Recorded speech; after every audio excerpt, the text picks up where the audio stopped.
Not all kids born to very rich parents get to inherit those lots of money from their parents. When this happens, people begin to speculate. What really happened behind closed doors that led to such strong decisions?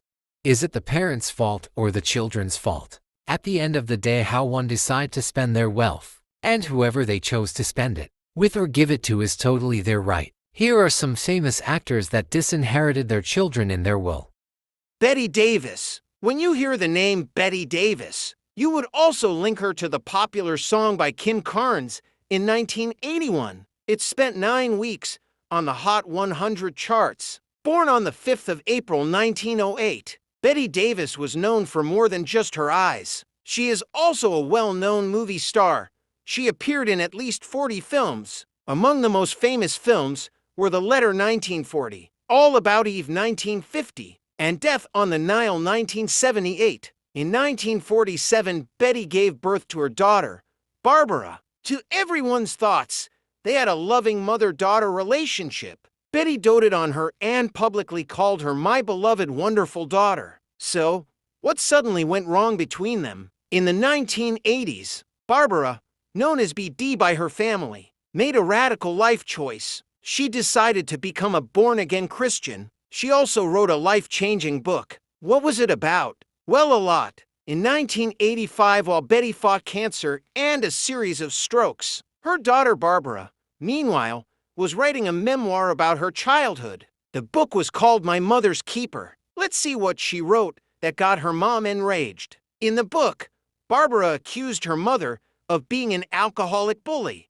but not everyone supported her. After the book's release, Barbara's brother, Michael, disowned her. Bette also never spoke to her again. She later wrote in her memoir that Barbara had a glaring lack of loyalty. The irony is this: when Joan Crawford's daughter published Mommy Dearest, though she and Joan were rivals, Bette condemned such acts, stating, "I was not Miss Crawford's biggest fan, but wisecracked to the contrary. I did and still do respect her talent. What she did not deserve was that detestable book written by her daughter. I've forgotten her name. Horrible. Little did she knew she would face similar fate from her own daughter. But every action has its consequences." Barbara's name was removed from her mother's will.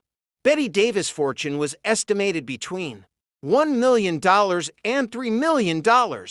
Barbara got none of it and also became estranged to her family. Tony Curtis is a famous movie star with a career that spanned for 6 decades. Most popular during the 1950s and 1960s, Curtis was an actor who appeared in over 100 films. His most famous role was probably in the movie Some Like It Hot. His mother, who allegedly beat him regularly, was also an actress. Tony didn't just have one wife, or 2, or even 3.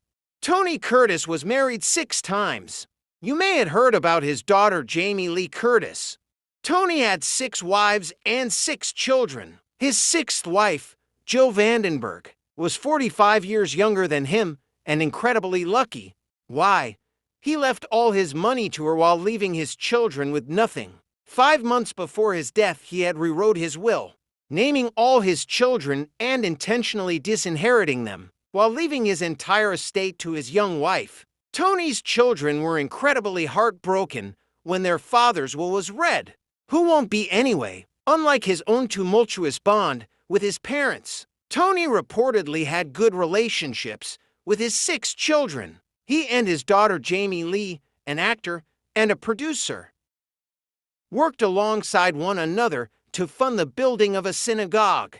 So why didn't Tony's kids get any cash? If he had great times with his children and is close to them, why, then, did none of them get any money in his will? His children received none of the $40 million he left behind.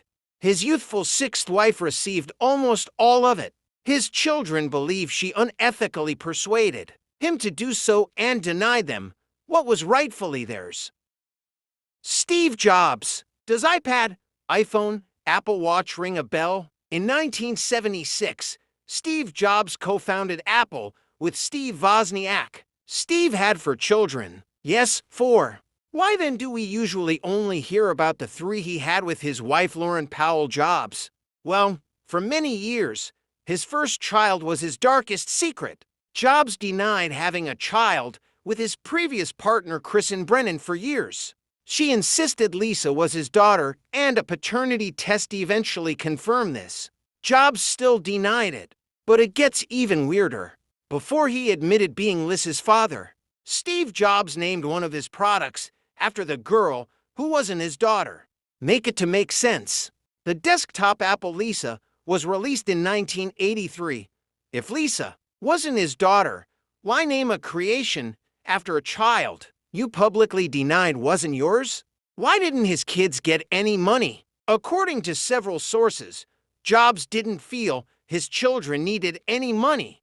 Both he and his wife decided they didn't need to leave an inheritance, as the kids were professionals in their fields. Lisa is a writer, Reed is a managing director, Aaron is an architect, and Eve is a model and an equestrian. After suffering a relapse of pancreatic cancer, Jobs died in 2011.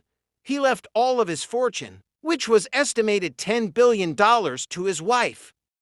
Another famous person who left his children out of his will is Philip Seymour Hoffman. Hoffman was born on the 23rd of July 1967 and died the 2nd of February 2014. He is known for his excellent supporting and character roles. He acted in many films and theatrical productions. He was also named as one of the best 50 actors in 2022 by readers of Empire magazine.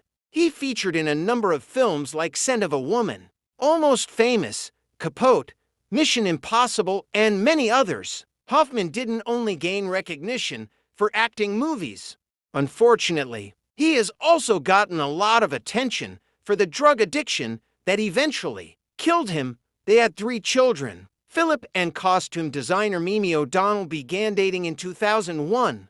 They had 3 children together, Cooper, Tallulah, and Willa. His children often joined him on set. They spent a lot of time together, yet his last will and testament didn't reflect this love. Why did a loving dad leave his kids nothing? Philip didn't want his progeny to be simply seen as trust fund kids. He left all his money to his on-again, off-again partner, Mimi. She will use his earnings to take care of their offspring. Philip died of a heroin overdose in 2014. He was only 46 years old. He left behind 3 children, aged 14, 11, and 9, none of whom will have direct access to his $35 million fortune. Joan Crawford. Perhaps this case is the most famous and controversial example of a famous, rich person leaving nothing to their children. Joan Crawford danced in nightclubs and Broadway musicals. She's best known, however, for her appearances in feature films. In 1945, she earned an Academy Award for her role in Mildred Pierce. Joan got married 4 times, but was unable to biologically have children. With various husbands, she adopted 5 children, one of whom was reclaimed by his birth mother. Joan's elder daughter wrote a book, Mommy Dearest, depicting Joan as abusive, controlling, and manipulative, prioritizing her Hollywood career over her family. This became a prototype for angry actors' children. This book was not released until a year after Joan's death. This book received a public backlash. Even Betty Davies, Joan's rival, condemned such act. Joan's eldest 2 children, Christina and Christopher, claimed Joan was controlling and routinely assaulted them. But Joan's younger children, Kathy and Cindy, and other family members, even the Helps, refuted the accusations, calling Christina ungrateful.